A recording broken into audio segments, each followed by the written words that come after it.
Howdy, sourdough on the road. So, got my starter here. Had it out of the fridge for a little while. Good bubbles, sort of see them on there. I always have a 5 kilo bag of wallaby with me. Usually a little bit extra in there because I like to, don't want to miss out on the bread. So, what I'm doing at the moment, Sunday morning bagels out of Emily Raffer's book, Sourdough Made Simple. Pretty straightforward. Make sure you measure everything. That's a big part of this. If you don't measure it, you're going to end up with a bit of a mess. We're in sale at the moment at the caravan park at the showgrounds. So we've got 240 volt, we've got plenty of water, a bit of time on our hands, just had dinner, had a couple of beers, everything's pretty good. Good scales, you need good scales. Always tear them off as well. So that way, for everything that you put into it, you know exactly what's going in. I'm working in a cramped area, obviously, but it doesn't mean you can't make quality product as well. So what I'm hoping to do with these bagels, I'll give a few to the neighbours. They helped me out with a hacksaw and a couple other bits and pieces today. They're really good. Gave me some free camping books, and going to borrow his scales tomorrow, which will be nice. He's going to check out the ball weight of the new van, which I don't think will be too bad. I put a couple of boxes on the back today to try and take a bit of ball weight off so the cruiser sits a bit nicer. So 150 grams of that, you start it, works pretty well. Bit of water in there, 250 grams of water. You'll have to excuse me while I find myself a glass. There's stuff everywhere at the moment. We only moved in a few days ago. It looks like I'm using a wine glass. So you want it to be a little bit warm at least. However, I'm going to use filtered water this time. So we need, what's that, 250 of that. We put 150 of the starter in. Tear your scales off. Put that filter in the other day. It's pretty useful.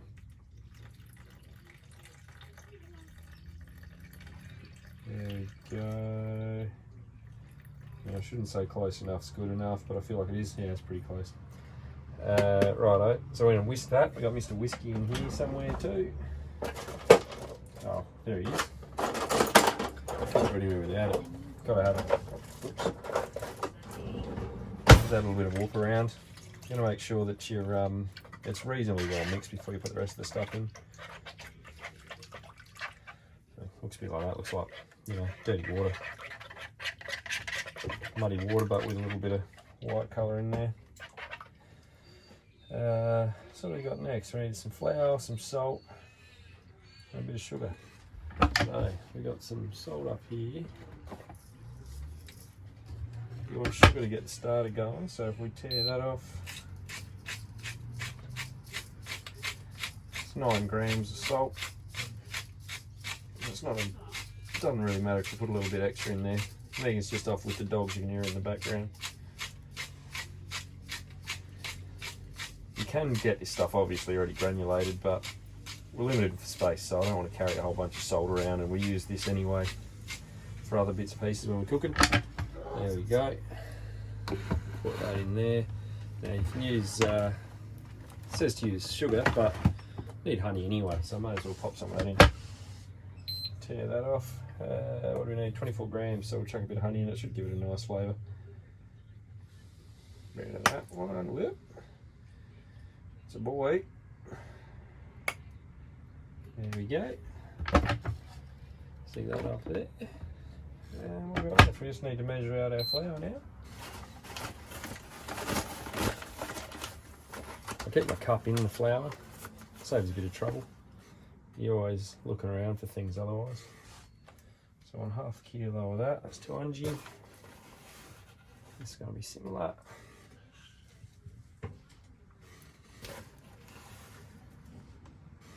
And almost there.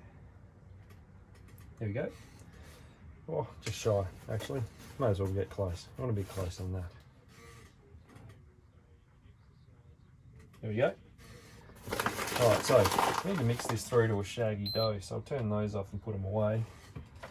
Because you need to do it again in an hour's time anyway, so I find the easiest way to do it is with one of these bad boys, Tupperware one, not going to break. Just mix it all through.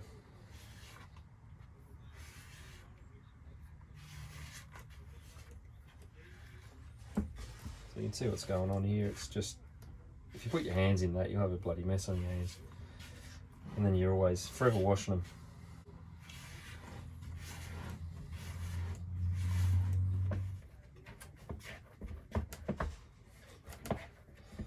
So there you go, you got a rough dough. Once you got your rough dough sorted, chuck your lid on, leave it for an hour, and come back, roll it back in. Make it look nice and smooth.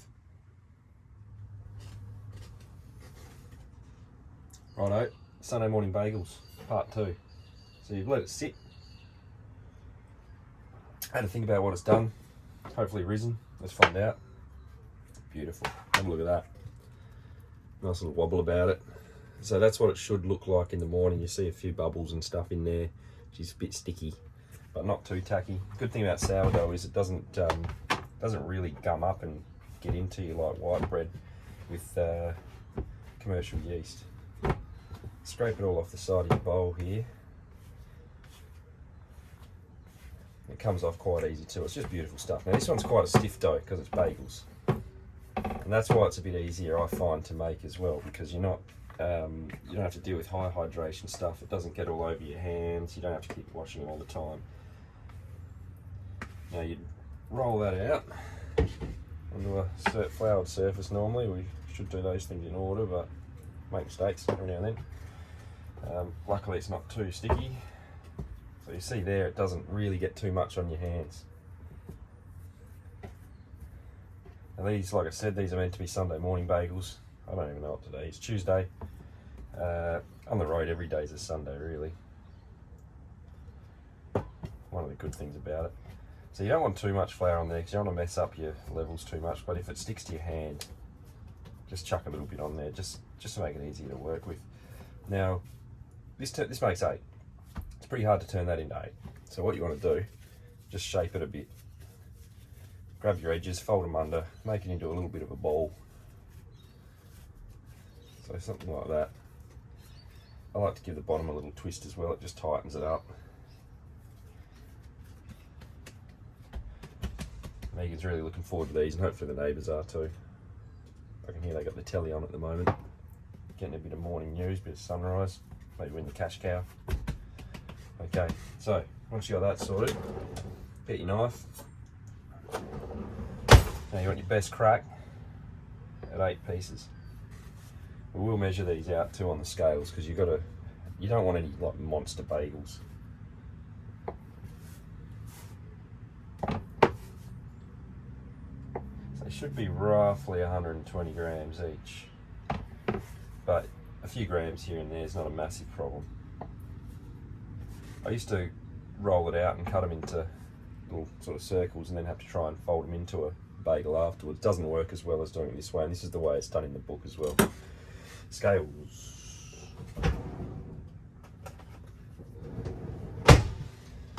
Righto, so quality scales again, digital scales. Don't need to tear them this time. This is the quick part. If they're close to 120, then we're right. 107. Might have my numbers wrong. 118. That one's a good one. 111. 121. So he's a little bit bigger, so we'll nip a bit off him and chuck him on one of the smaller ones. 147. He's a monster.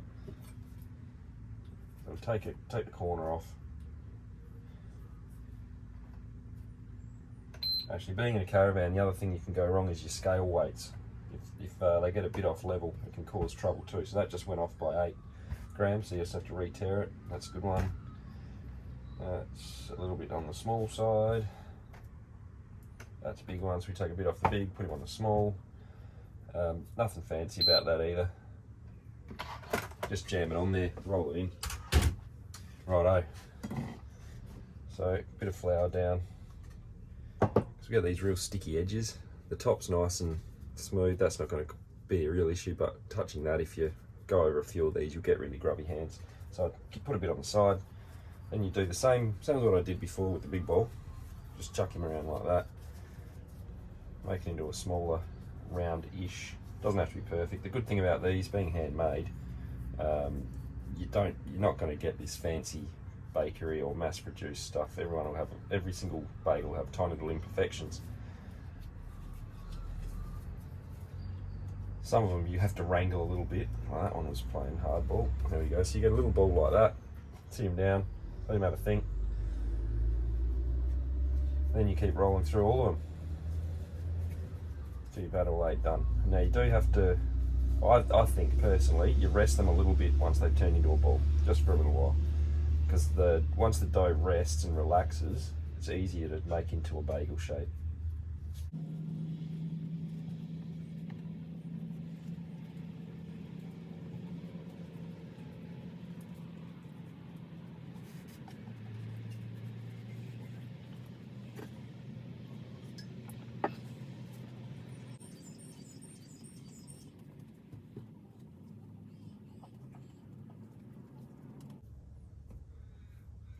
Righto, 8 bagels, well, almost.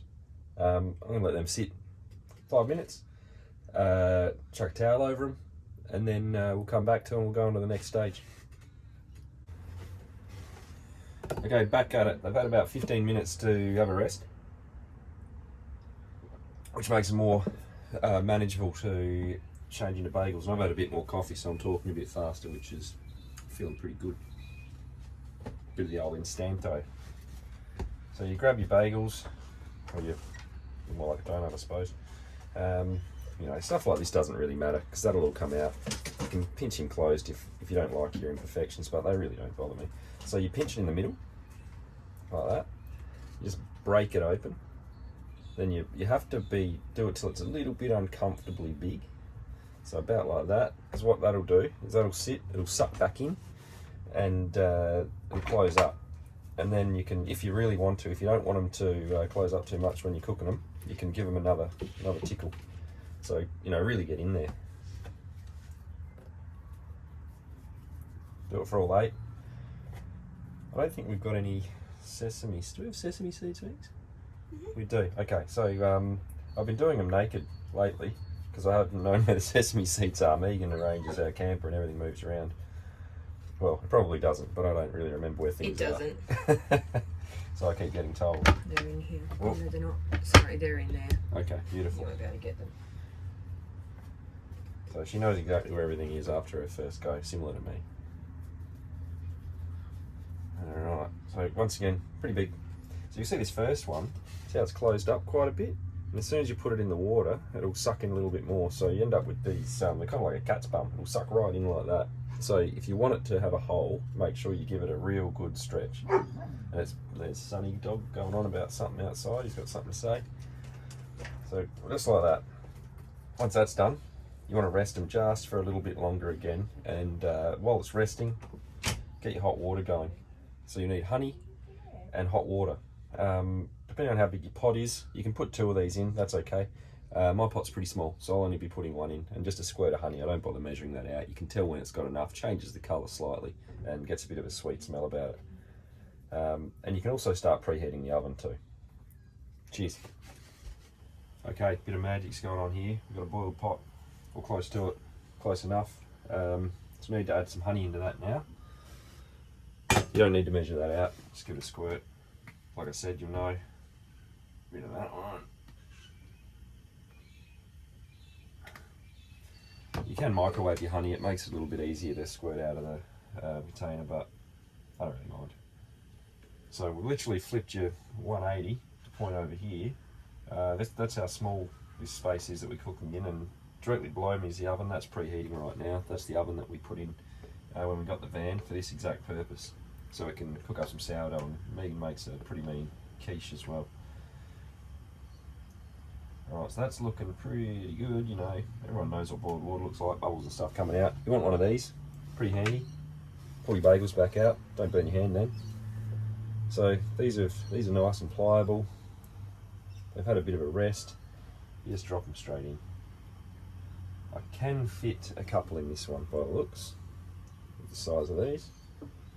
So the book says leave it for about 30 seconds, flip them over, and job's done. But I just let them go as long as I think they need. When they look like they've got a little bit of a sticky coating on them, they're pretty much ready. So that's about as long as I leave the bottom. Then you push the edge and you should be able to flip them over like that. I know you can't see what's in there, but you can imagine. not too tricky. Bit of bread in some water. Let that go. Grab your baking tray. I can't do all 8 at once. Definitely line it, because they do stick to the bottom, and it's a bit of a hassle if you lose the bottom of your bagel. We're cooking in a non-fan forced oven here as well, so you do have to flip it towards the end if you want a crunchy bottom, otherwise the bottom doesn't cook as well. Having said that, Sonny's having a chat. This is the first time I've cooked in this oven, so I guess we'll find out the outcome.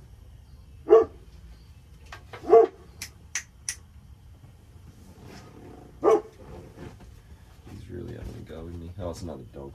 Alright, flip them back up because you want to put them top side up. So you can see the size difference to it already. So they've really come up. They're looking good. They're going to be nice. So I'm going to put some seeds on those. But first, let's drop a couple more in. I think looking at this, I reckon I'll be able to fit 4 per go. But I'll have these ones ready to go for the next lot anyway. It takes about half hour to cook. Not a big deal if they're sitting there. They probably won't have the seeds on them. They still cook well. So what you do with these, you grab your sesame seeds, just straight over the top like that. You can, the book says to roll them around in a plate, but this is just as easy. So I'll finish these ones off, and we'll be back to cook them up. Okay, they've been in for 16 minutes now, and they're looking pretty good. So now's the time to give them a flip, because I reckon these are going to be a little bit kneading it on the bottom. Try not to burn yourself like I tend to do. So they're looking alright on the top there. So hopefully you can see that alright.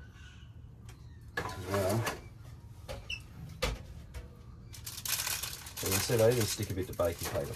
There we go. So it's a bit wide on the bottom. That's alright. Oh.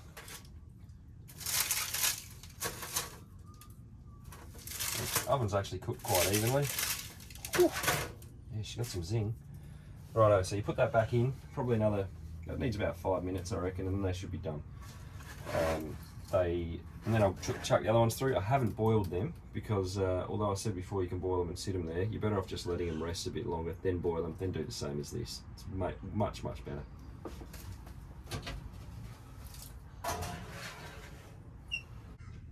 So we've had them in there for probably another 6-7 minutes, so about 25-26 minutes all up in the oven. You don't need that much time if you've got a fan forced oven, and this is the first time I've used this one. I'm rolling it at 250 degrees on the thermostat, once again, not fan forced. They're supposed to be about 220 degrees or thereabouts, but play around with it. Back home it was about 18 minutes. Then I didn't have to flip them, so 18 minutes, good to go. Put them on the cooling rack, job's done. Let's see how they're going now. They look pretty good from what I could see through the glass. There we go, laughing. So we got a nice bit of brown on the bottom there, so they are hot and are going to be really good. So you probably can't see from there, but I'll add a photo a bit later on. They got a nice glaze over them. That's from the honey water, and that's what helps it stick to it as well. They should be, they are really hot. Surprise, they're going to be delicious. So next step, we'll load them up with a bit of topping and have a chew, see how it goes. Righto, final step. Got the other 4 in the oven, but why wait? So pick your favourite looking one. I kind of like the look of this fella here. Nice and brown on the bottom. I use a butcher's knife to do this bit. I find it's a bit easier because I don't know if you can hear that, but they crunch really well. Then I cut around the outside. Nothing worse than a bagel that you've mis-sliced. Oh, she's going to be a ripper. Yeah, that's real good. That is excellent. Look at that. Beautiful crumb. So we move those fellas out the way there. Now we've got our Philly cream cheese. Chuck a bit of that on. This one's called a schmear, so they say. When I say a bit, I kind of mean a lot. Really load it. Look at, yum, far out. Sunday morning bagels on a Tuesday, that's living. Get you a good quality jam. We use Beerenberg, Australian made, back hometown. Pretty good. Chuck a dose of that on. You don't have to share these. If no one else knows you got them, then you can just have them all to yourself. But we are going to. Oh, this is going to be really good.